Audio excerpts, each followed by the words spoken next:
The Texas heat shimmered off the dusty trail as Jeremiah Doc Hullbrook clutched his wounded side, blood seeping through his fingers.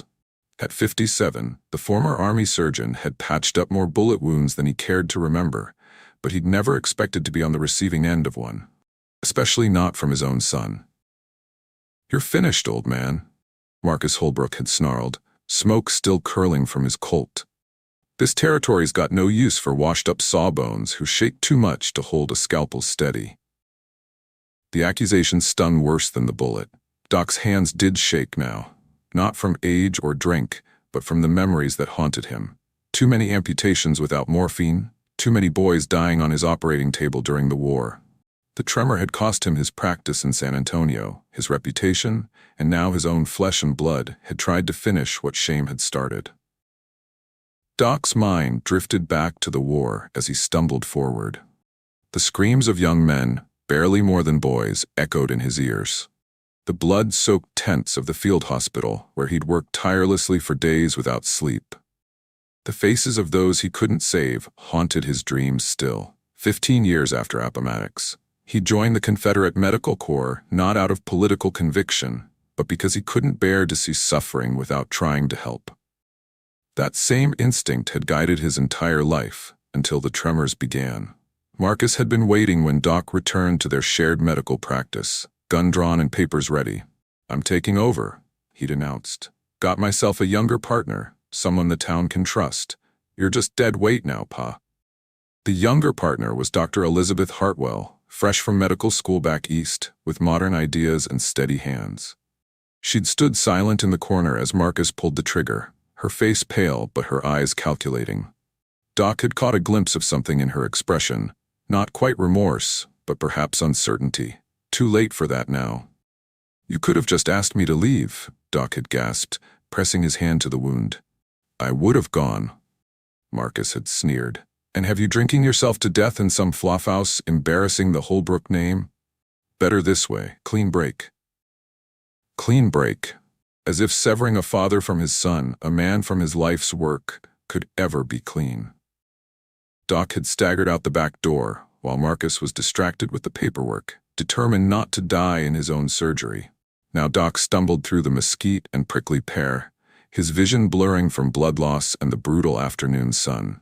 Each step sent fresh pain lancing through his side. The bullet had gone clean through, he was fairly certain, but infection was a greater worry now. The desert was no place for an open wound. In the distance, he spotted a weathered adobe building with smoke rising from its chimney, the first sign of civilization he'd seen in hours. Hope flickered in his chest, faint but persistent. If he could just make it that far. The Cantina sat at a crossroads where three territories met, a place where questions weren't asked and the law was whatever the proprietor said it was. The building was larger than it had appeared from a distance, with a stable attached to one side and what looked like living quarters extending from the back. A hand-painted sign above the door read simply, "Cantina," in faded letters. Doc pushed through the batwing doors and collapsed onto the nearest chair, his blood pooling on the rough wooden floor.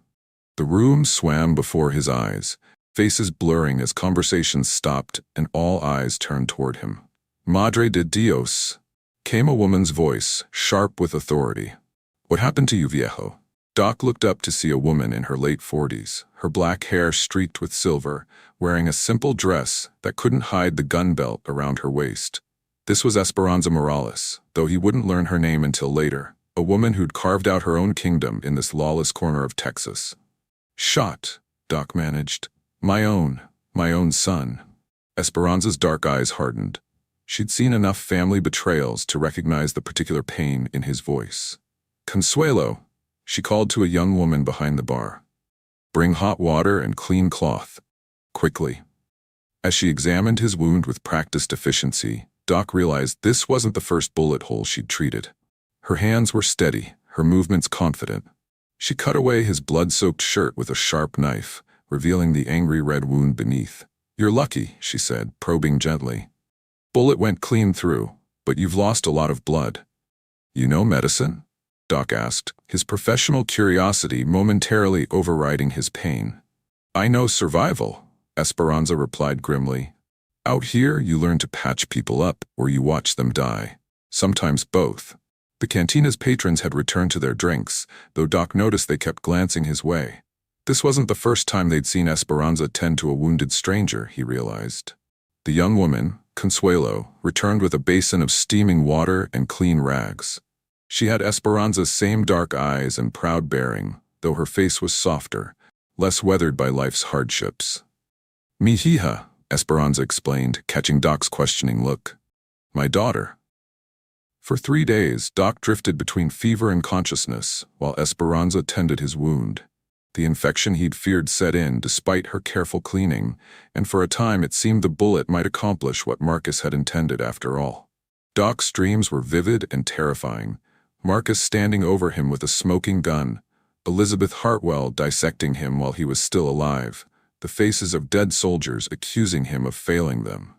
Through it all, Esperanza's voice anchored him to reality, her cool hands on his forehead a lifeline to the world of the living. She spoke to him in a mixture of English and Spanish, telling him stories of her life, of the Cantina, of the harsh and beautiful land around them. Sometimes Consuelo would sing softly as she helped change his bandages, her voice pure and sweet in the desert stillness. Doc learned that Esperanza's Cantina was more than just a saloon. It was a sanctuary for outcasts, a place where aging gunfighters, broken-down prospectors, and women with nowhere else to go could find shelter from a world that had discarded them. There was Tomas, the one-armed blacksmith who kept the Cantina's stoves and equipment in working order. Old Pete, a prospector who'd never struck it rich but knew every water source for 100 miles. Widow Jenkins, who cooked meals that made even the toughest cowboys weep with gratitude. When Doc finally sat up without the room spinning, he found Esperanza counting money at a corner table, her ledger open beside her. The Cantina was busier than he'd expected, not just drifters and desperados, but families, merchants, even a few well-dressed travelers. You run quite an establishment, he observed, his voice still weak but clearer than it had been. I run the only honest game between El Paso and San Antonio, Esperanza replied without looking up. People know they can get a fair deal here, whether they're buying whiskey or information. The story came out slowly over the next few days. Esperanza had been married to a wealthy rancher who died in an Apache raid, leaving her with debts and enemies who wanted her land. Rather than remarry or flee, she'd sold everything and bought this Cantina, turning it into the most successful business in 3 counties. Men think a woman can't run a place like this, she said, gesturing around the room. They're wrong. Women understand people better. Their needs, their fears, their weaknesses. Doc told her about Marcus, the stolen practice, the betrayal that had nearly cost him his life. He spoke of his wife, Sarah, who died of consumption 10 years earlier, leaving him to raise their son alone. How he'd poured everything into Marcus's education, sending him to the finest medical school in Philadelphia, dreaming they would practice together as equals. He was always ambitious, Doc said, staring into his coffee. But I never thought he'd try to kill you, Esperanza finished bluntly. Power changes people. So does money. This son of yours, she said finally, he thinks being young makes him smart? He thinks I'm used up, worthless. Maybe he's right about one thing, Esperanza said, her tone thoughtful. Maybe you are finished being what you were. Question is, what do you want to become? The answer came when a stagecoach arrived with a passenger suffering from a rattlesnake bite. The local curandero was drunk, the nearest real doctor was 2 days' ride away, and the man was dying. The victim was a cattle buyer named Johnson, his legs swollen to twice its normal size, his breathing shallow and labored. Doc's hands shook as he prepared the anti-venom, but his knowledge was sound, his instincts sharp. He'd treated snake bites during the war, knew exactly where to make the incision, how to drain the poison without causing more damage. Hold still, he told the patient, his voice carrying the authority of decades of experience. This is going to hurt, but it'll save your life. Esperanza assisted, handing him instruments, holding Johnson down when the pain became too much. Consuelo prepared poultices from desert plants that would help draw out the remaining venom. Together, they worked through the night, fighting to keep the man's heart beating, his blood flowing. By morning, Johnson was weak but stable, the swelling already beginning to recede. The stagecoach driver spread the word at their next stop. There was a real doctor at the Cantina at Gunpowder Creek, a man who knew his business despite hands that sometimes trembled. The operation was a success. Word spread quickly through the territory. The Cantina at Gunpowder Creek had a real doctor, someone who could handle everything from bullet wounds to difficult births. Doc found himself busier than he'd been in years, treating patients who couldn't afford fancy city doctors or didn't trust them. A miner with a crushed hand that any other doctor would have amputated. Doc saved 3 fingers, enough for the man to keep working his claim. A young woman whose difficult labor had lasted 2 days before her husband rode desperately to the Cantina. Doc delivered a healthy baby boy and saved the mother's life. A Mexican vaquero gored by a bull, his intestines nearly spilling out. Doc stitched him up so neatly the man barely had a scar. "Your hands still shake," Esperanza observed one evening as they shared a quiet drink after closing. "But my mind is clear," Doc replied. "And out here, that matters more than steady hands." Their partnership evolved naturally.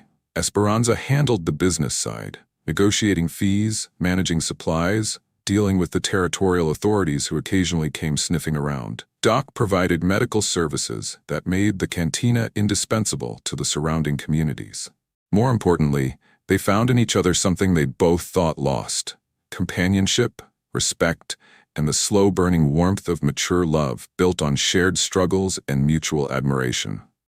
They didn't speak of it directly, but it was there in the way Esperanza's hand lingered on his shoulder, in how Doc would bring her wildflowers from his herb-gathering expeditions, in the quiet evenings they spent on the Cantina's porch watching the desert stars. Consuelo noticed, of course. "You smile more now, Mama," she told Esperanza one day as they prepared the evening meal. "The doctor is good for you." Esperanza had merely shrugged, but the slight flush in her cheeks told a different story. The confrontation with Marcus came 6 months later. He arrived with Dr. Hartwell and a territorial marshal, claiming Doc had stolen medical supplies and was practicing without proper credentials. Their buggy kicked up dust as it pulled up outside the Cantina, drawing curious stares from the regulars. "There he is," Marcus announced loudly, pointing at his father. "The thief and charlatan who's been endangering lives with his quack medicine." Doc stepped out of the Cantina, his medical bag in one hand, Esperanza beside him. He looked older, but somehow stronger, his bearing more confident than it had been in years. The wound in his side had healed to a puckered scar, a daily reminder of how close he'd come to death. "Marcus," he said calmly, "you're looking well. Prosperity suits you." Marcus had indeed prospered. His suit was expensive, his watch chain gold, his boots polished to a high shine. But there was something hard in his eyes that hadn't been there before. A coldness that reminded Doc painfully of how far his son had strayed from the idealistic young man who'd once wanted to heal the world. "Don't try your folksy charm on me, old man. You're coming back to San Antonio to face charges." "I don't think so," Doc replied. "You see, I've found my place here. These people need me." Dr. Hartwell stepped forward, her young face earnest. She was pretty in a severe way, her blonde hair pulled back tightly, her dress fashionable but practical. "Dr. Hullbrook, surely you understand that proper medical practice requires—" "Requires what?" Doc interrupted. "A fancy diploma? Modern equipment? I've delivered more babies, set more bones, and saved more lives in the past 6 months than you'll see in your first 5 years of practice." The marshal, a weathered man named Patterson, looked uncomfortable. "Now, Doc, I got papers here. And I got witnesses," Esperanza interjected, her voice carrying the authority of someone accustomed to command. 50 families who'll swear that Dr. Hullbrook saved their lives or the lives of their children. You want to arrest the only real doctor in 300 miles? As if summoned, people began emerging from buildings and gathering in the street. Ranchers, shopkeepers, Mexican vaqueros, even a few Apache who'd learned to trust the white medicine man who treated them with dignity. Tom Bradley, a rancher whose wife Doc had saved during a difficult childbirth, stepped forward. "My Sarah would be dead if not for Doc Hullbrook. Our son, too." Widow Jenkins nodded vigorously. "Fixed my arthritis better than any doctor I ever saw in civilization." Even old Pete spoke up, his voice cracking with age. Pulled a rotten tooth for me when the pain was so bad I was fixing to shoot myself. Didn't charge me neither, just asked for information about water holes. Marcus's confidence wavered as he realized the depth of his father's new reputation. These people don't understand. We understand plenty, interrupted Bradley. We understand that your pa's worth 10 of you fancy city doctors. Dr. Hartwell studied the crowd, then turned to Marcus. Perhaps we've been misinformed, she said quietly. These people clearly value your father's services. Marcus's face flushed with anger. You're taking his side now? After everything? I'm observing the situation, she replied coolly, as a scientist should. The marshal cleared his throat. Look, son, I can't arrest a man when half the county's ready to riot over it. Whatever grievance you got with your pa, you best settle it another way. The confrontation ended without violence, but with a clear message. Marcus and Dr. Hartwell retreated to San Antonio, their authority meaningless in a place where results mattered more than credentials. That evening, as the crowd dispersed and the cantina returned to its normal rhythm, Doc and Esperanza sat on the porch watching the sunset paint the desert sky in brilliant oranges and purples. Any regrets? Esperanza asked softly. Doc shook his head. I spent 30 years trying to be respectable, trying to meet other people's expectations. Out here, I'm just trying to be useful. And loved, Esperanza added, taking his weathered hand in hers. At 58, Jeremiah Hullbrook was no longer the broken-down surgeon his son had tried to destroy. He was a healer, a partner, and proof that sometimes life's greatest chapters are written after everyone assumes the story is over. The bullet scar on his side served as a daily reminder that family isn't always blood, that respect must be earned rather than inherited, and that in the American West, a man's worth was measured not by his age or his past, but by his willingness to stand up when others needed him most. And Esperanza Morales had found something she'd thought lost when her husband died. Not just love, but partnership with someone who understood that survival in the frontier required both strength and compassion, both business sense and the courage to do what was right, regardless of the cost. Together, they'd built something that would outlast them both. A place where the discarded and forgotten could find new purpose, where age was respected rather than dismissed, and where two people who'd been written off by the world proved that the best stories often begin when everyone else thinks they should end.